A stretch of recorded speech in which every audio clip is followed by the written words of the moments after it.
This episode of ETC is brought to you by the Baka Chronicles and Go90. Hey guys, welcome back to Tech Tuesday. Woo! Yes. If there's one piece of tech that seemingly came out of nowhere to become basically the device of 2015, it's the hoverboard, or rather those things that have become known as hoverboards, despite not actually hovering. Yeah. And what's unique about hoverboards compared to most other hot new gadgets that everyone wants is that hoverboards aren't the product of any one particular company. There's dozens or more of companies selling these things under various different names, and that's because they're essentially buying most of the tech from factories in China and just slapping their own branding on them to sell to Westerners at basically whatever price they think they'll pay. $200? Sure. $1,500? Sure. It's gotta be better if Name it's your more price. expensive. Though the vague origins of these things has been reported on pretty much since they started getting popular, but only in the last few months has it led people to say, hey, maybe we should take a look at what's inside of these things and decide if they're safe or even legal. And that's because that the more popular these things get, the more often they seem to be injuring people that are riding them, or just exploding into flames. Hell, even when they're not malfunctioning, they're pretty damn dangerous, especially in public. Just a few days ago, a 15-year-old boy was killed near London when he fell off his hoverboard and got ran over by a bus. It's tragic, but inevitable. Yeah. Hoverboards are technically illegal to ride in public in the UK, but by most accounts that rule hasn't been strictly enforced at all, though that's likely to change now.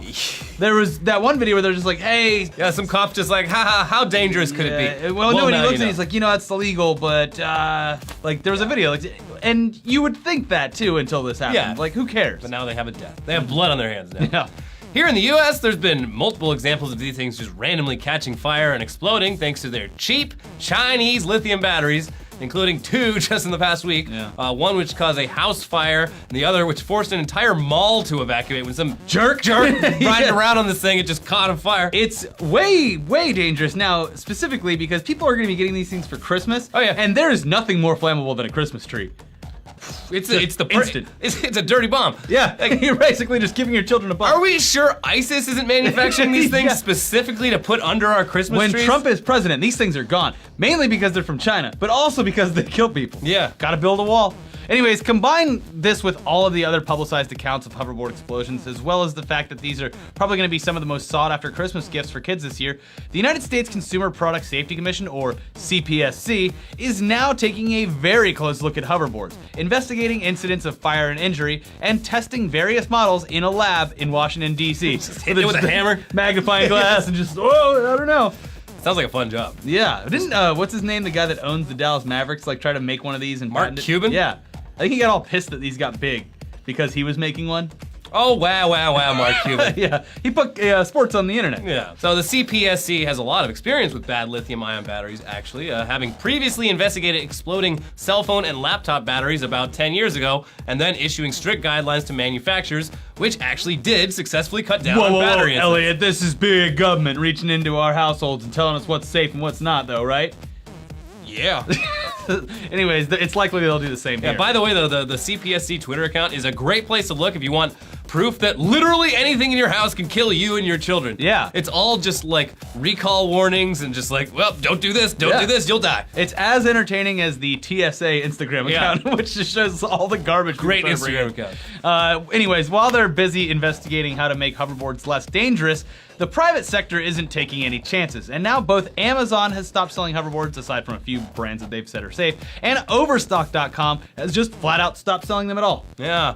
Also, pretty much every major airline now Oh, yeah. has explicitly banned them as well, with the big three, Delta, United, and American, all issuing statements last week where they announced hoverboards were going on their banned items list, following the footsteps of other airlines like JetBlue, British Airways, Virgin, Alaska, and many more. Good. I would not feel safe with one of these things in the overhead compartment. Well, and even in the checks baggage area, if that thing goes up, like, Yeah. what are you supposed to do? You have to land the. Oh, and then you ruin the whole airport for everyone because they're gonna shut down the airport because this thing looks like a bomb went off. Yeah. You know another thing? They used to let me bring my skateboard on the airplane all the time. That's dangerous. Skateboards Listen, don't explode. Now I'm not a terrorist, but you could beat someone to death with a skateboard. You can beat someone to death with these guns. Yeah. Anyways, all of this seems pretty reasonable since explosions and fire aren't really something you'd want happening mid-flight. in the cabin or down with the luggage, so I don't know. Also, airlines are already pretty strict about bringing large lithium batteries onto flights anyway, and some hoverboards have batteries that are too large and powerful to bring on a plane regardless of a hoverboard ban. Yeah, when we filmed the AFK thing over on the East Coast last year, our camera department had just a jolly old time checking all of their camera batteries through the TSA. Yeah. What are you doing? You building a bomb? No, we're just trying to film something, you jerk. Yeah. So with all this hoverboard backlash happening so quickly, what's next for hoverboards? Well, you can probably say goodbye to being able to buy one of them for under $500 really soon, but that's probably a good thing because even if you have to pay 2 or 3 times as much in the near future, you'll save money in the long run by not going to the ER or having your house burned down or dying. Yeah. But speaking of big government cracking down on popular gadgets, all right, guys, let's talk about the second most annoying technology in recent memory, drones. Woo! The Federal Aviation Administration, or FAA, has finally unveiled its drone registration program, and we told you this months ago that this was going to happen. We predicted this and the hoverboard thing very accurately. We were the Textrodamus. Yeah. Anyways, if you own a drone or plan on finding one underneath your Christmas tree, Uncle Sam wants to know about it.